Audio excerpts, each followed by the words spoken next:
소개받은 정범진입니다. 혹시 텔레비에서 저 보신 분 네, 계세요? 맞습니다. 원자력하고 석탄이 줄어드는 자리를 LNG 발전소가 메운 계획으로 되어 있습니다. 그리고 이제 깨끗하고 안전한 에너지를 얻기 위한 방법으로서 탈원전, 탈석탄이 제시됐는데, 사실 저희가 생각할 때는, 저는 원자력 전공이니까 원자력이 안전하고 깨끗하다고 생각하거든요. 그래서 목표는 똑같습니다. 안전하고 깨끗한 걸 얻는데, 방법이 누구는 원자력을 깨끗하다고 생각하고 누구는 그렇지 않다고 생각하는 것이 이제 차이입니다. 처음에 이 탈원전 정책이 발표됐을 때 전문가들이 제기한 문제점들이 이런 겁니다. 에너지 정책이라는 건 안정적으로 공급하는 게 목표고, 석탄으로 공급할 거냐, 원자력으로 공급할 거냐, LNG로 공급할 거냐는 수단인데, 지금 정책은 수단을 너무 강조하고 있고 목적을 상실하고 있다. 그러니까 뭘 넣을 거냐, 뭘 뺄 거냐에 대해서 너무 강조하고 있다. 또 하나는 우리나라의 경우에는 국산 에너지가 없이 95% 이상의 에너지를 수입해오는 나라인데, 이런 수입해오는 나라는 항상 가격이 올라간다거나 떨어진다거나 아니면 수출국에서 수출을 안 한다거나 이런 상황을 대비해야 됩니다. 그렇게 하기 위해서는 항상 다변화를 합니다. 그래서 여러 가지를 뒀다가 이게 비싸지면 좀 싼 걸 많이 떼고 이런 식으로 하는 것이 이제 기본적으로 다변화의 원칙입니다. 근데 지금 원자력하고 석탄이라는 카드를 내팽개치겠다는 거기 때문에 다변화의 원칙에 위배가 된다 하는 것이 두 번째 얘기였고, 세 번째로는 저는 사실은 그 박사학위하고 출발이 과학기술부 공무원이었습니다. 그러니까 공무원이라는 게 정책을 수립하는 건데, 정책을 수립할 때는 항상 두 가지 토끼를 잡아야 됩니다. 하나는 일관성.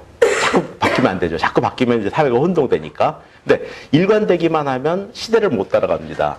그래서 이제 혁신성. 그 사실은 일관되는 것과 혁신성이라는 건 서로 상반된 거거든요. 그래서 이걸 어떻게 섞을 거냐. 일관성도 유지하고, 그 다음에 어떻게 하면 혁신성도 유지할 거냐가 이제 과제입니다. 그런데 지금 신정부의 탈핵 정책은 기존 정책을 깡그리 무시하고 있는 정책이거든요. 그러니까 이 정도의 혁신적인 정책은 사실은 정책이라기보다는 좀 너무 심한 거다. 기존 정책을 너무나 무시하고 있다. 그래서 이제 졸 속에 향기가 난다라는 제가 이제 말씀을 드렸고요. 그 다음에 이제 수급 정책이라는 건 수요를 공급하는 정책이 수급 정책입니다. 그죠? 근데, 수급 정책인데, 그러면 수급 정책인데, 가격도 싸면 좋겠다. 그 다음에 환경적으로도 좋으면 좋겠다. 이건 이제 수급 정책을 수립하면서 환경이라는 건 고려 요소지, 환경이 메인이 되면 그건 환경부의 정책이 되는 겁니다. 네, 환경이 메인이 되면 환경부의 정책이 된다. 또 하나는 이제 산업통상자원부에서 수립을 하다 보니까, 뭐 원자력을 빼고 석탄을 넣고 뭐 LNG를 넣고 재생에너지를 넣고 하게 되면 산업은 어떻게 변화할 것이냐. 산업정책이라는 걸 같이 고려해야 되는 거죠. 자꾸 있는 산업이 완전히 뭐 일자리를 잃어버리고 하는 방식으로 가면 곤란한 거죠. 가장 또 문제가 뭐냐면 연구개발 정책과 수급 정책이 다른 겁니다. 연구개발 정책은 연구개발이니까 목표가 과감해야 됩니다. 그죠? 지금 없는 기술을 대상으로 하고 있고. 근데 수급 정책은 지금 어베일러블한, 지금 이용 가능한 있는 기술을 가지고 수급 정책을 세워야 됩니다. 나중에 좋아지면 그때 공급하겠다. 이거는 좋아지면 그때 가서 세우면 됩니다. 근데 이제 뭐 재생에너지가 지금은 비싸지만 2030년 되면 싸질 거다. 그런데 지금 공급하겠다. 이거 이상한 거죠. 싸지면 공급해야죠. 그래서 이제 R&D 정책과는 다른 건데 마치 R&D 정책처럼 되고 있다.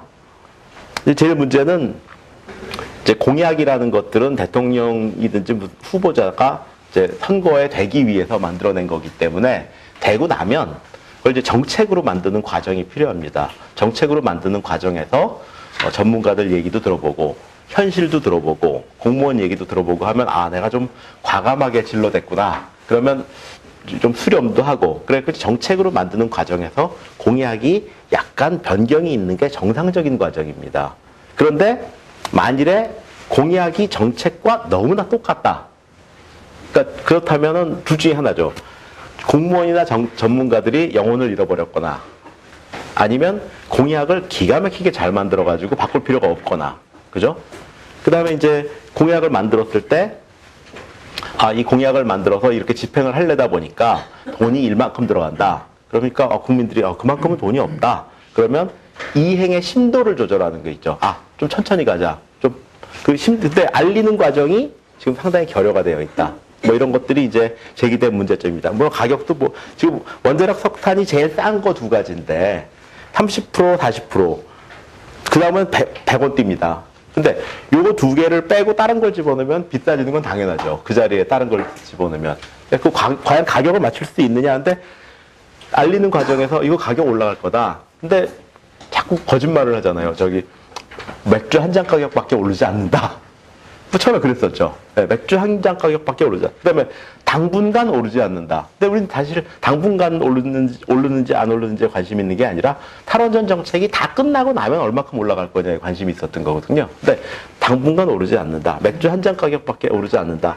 이런 알림의 과정은 뭔가 좀 문제가 있다. 정책 집행에서. 뭐 이런 것들이 처음에 제기됐던 문제점입니다.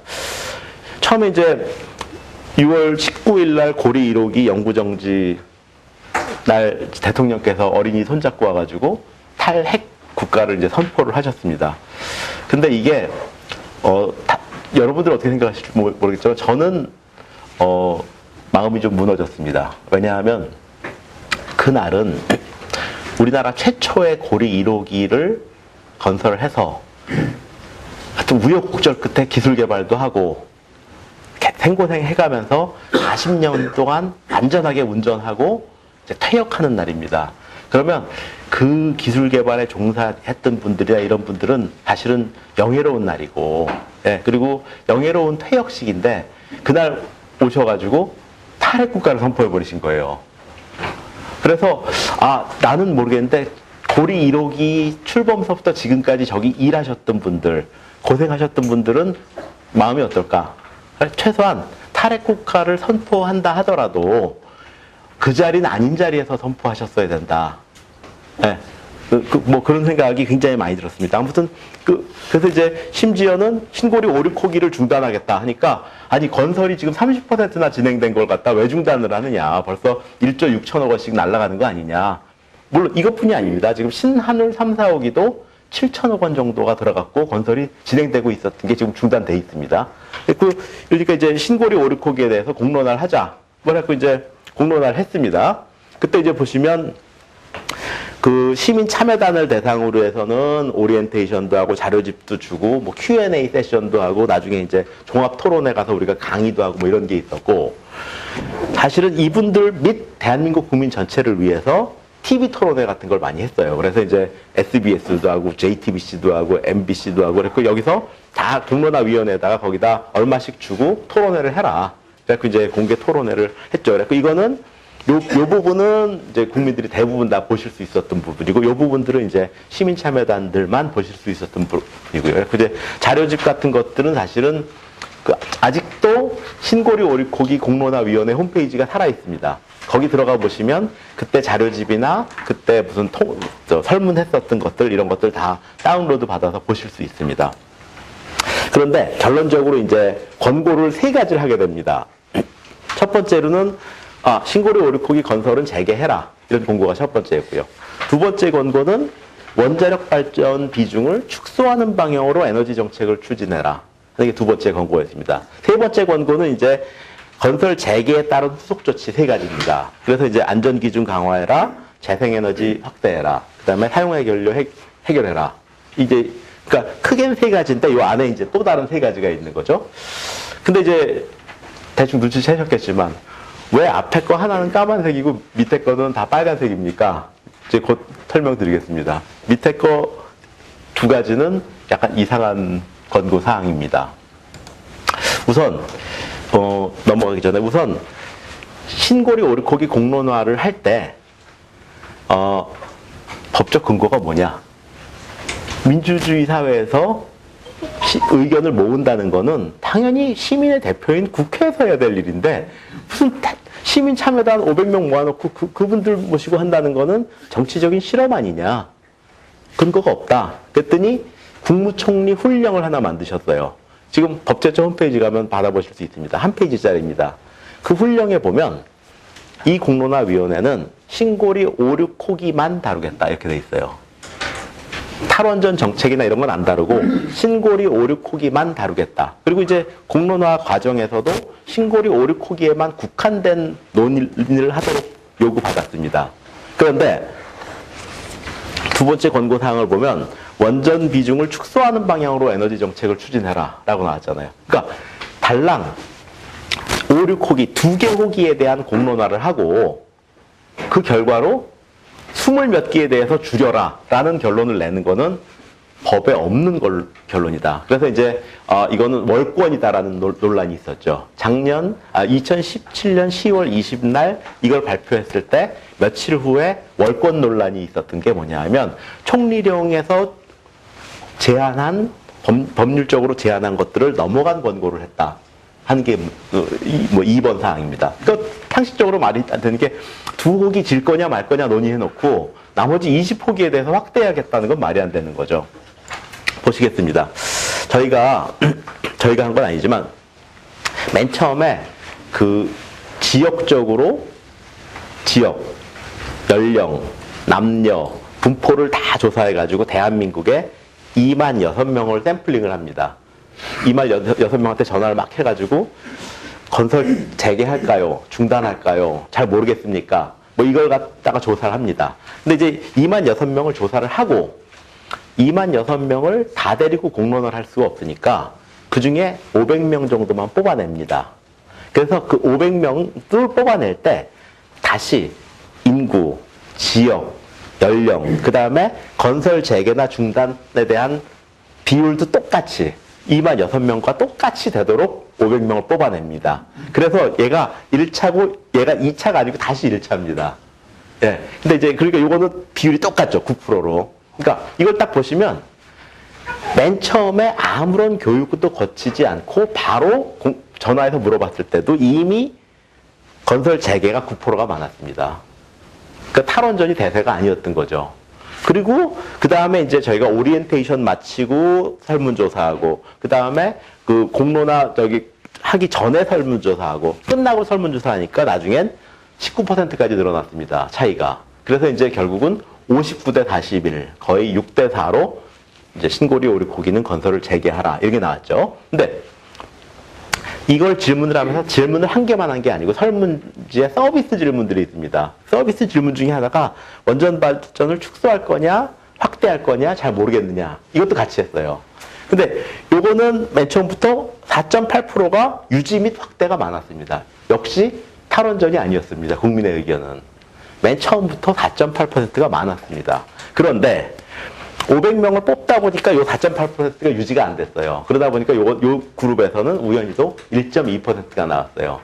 그 다음에 요게 4.6%또 늘어납니다. 그랬다가 맨 마지막에 한 번만 발전 비중 축소가 있었어요. 그러니까 원자력 발전 비중을 축소하라는 건 월권일 뿐더러 통계적으로도 말이 안 되는 거예요. 그러니까 계속 감소한 게 아니고 증가하다 축 한 번만 떨어졌는데 요걸 딱 잡아서 원전 비중을 축소하라라고 했었던 거는 잘못된 거죠. 통계적으로도. 또 하나는 자 축소하라고 쳤다고 치더라도 이 축소하라는 말이 0으로 만들라는 뜻은 아니거든요. 한 2기 정도 줄여라라는 뜻도 낼 수 있고 어떤 사람은 뭐 1기 줄여라는 뜻도 있을 수 있는 건데 이걸 0이란 뜻으로 해석해가지고 정책을 만드는 거는 이거 굉장히 자의적인 해석이다 라고 저는 생각을 합니다. 이거는 뭐 요 표나 이런 것들은 공론화위원회에 백서에 다 나와 있는 수치입니다. 제가 뭐 만들어낸 수치가 아니고요. 그 다음에 아까 이제 원전 건설을 재개했을 때 3가지 후속 조치, 안전 기준을 강화해라, 사용 해결료 해결해라, 재생에너지 확대해라 이 3가지가 있었는데 이걸 보십시오. 문 10번에 원전 건설을 재개할 경우 필요한 조치를 4개 중에 2가지 고르시오 이렇게 돼 있어요. 자, 이 중에 이제 기준 강화, 사용 해결료, 신재생 에너지 비중 확대가 나옵니다. 자, 이렇게 해서 물었다면 이거는 여기서 나온 결과는 시민참여단의 의견입니까? 아니면 이 설문지 쓴 사람의 의도입니까? 고를 수밖에 없잖아요. 4가지 중에. 그래서 우리가 이 설문은 하지 말자고 얘기했어요. 설문지 나올 때부터 이 설문은 안 돼, 위험하다, 하지 말자. 근데 이제 강행을 했어요. 그래서 이제 이 3가지를 짜냅니다. 기준 강화, 사용해결료, 재생에너지. 그럼 탈락한 거 한 개 뭐였나 보죠? 탈락한 거. 탈원전 정책을 유지하라. 이게 탈락한 거예요. 예. 그러니까 그 탈원전 정책을 유지하라는 표가 가장 적게 나온 거예요. 예? 근데 그걸 이제 싹 빼놓은 거죠. 그래서 이거는 그 시민 참여단의 의견을 물은 게 아니라 의견을 짜낸 거다. 설문지 만든 사람이. 그래서 그 공론화에 있어서 세 가지 권고 사항은 월권이기도 하고 통계적으로도 말이 안 된다라는 것들이 이제 나옵니다. 그런데 10월 20날 공론조사 결과를 오전에 10시에 발표를 합니다. 그리고 나서 22일 일요일에 대통령께서 입장을 표명을 하세요. 자, 이건 무슨 뜻이냐면 금요일 날 아침에 발표를 하면 신문이 안 나옵니다. 방송은 이미 장악이 되어 있고 신문이 안 나옵니다.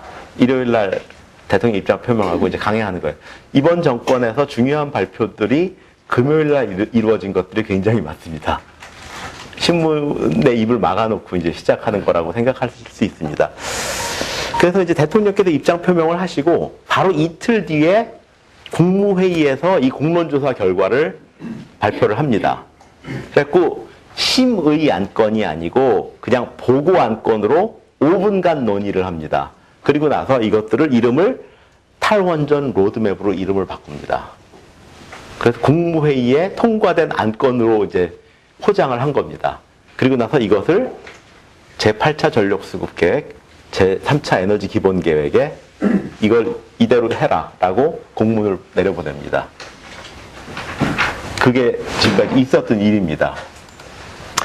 또 하나는 저는 제가 공무원 생활을 해봤지만 국무회의 안건이 이틀 만에 모든 부처의 합의를 다 득하고 국무회의에 상정되는 거를 본 적이 없습니다. 거의 뭐 부처 협의하는 과정에서 한 달 정도가 걸리거든요. 근데 이틀 만에 전 부처에 대한 합의를 득하고 보고안건으로 5분간 논의돼서 탈원전 로드맵으로 탄생을 합니다.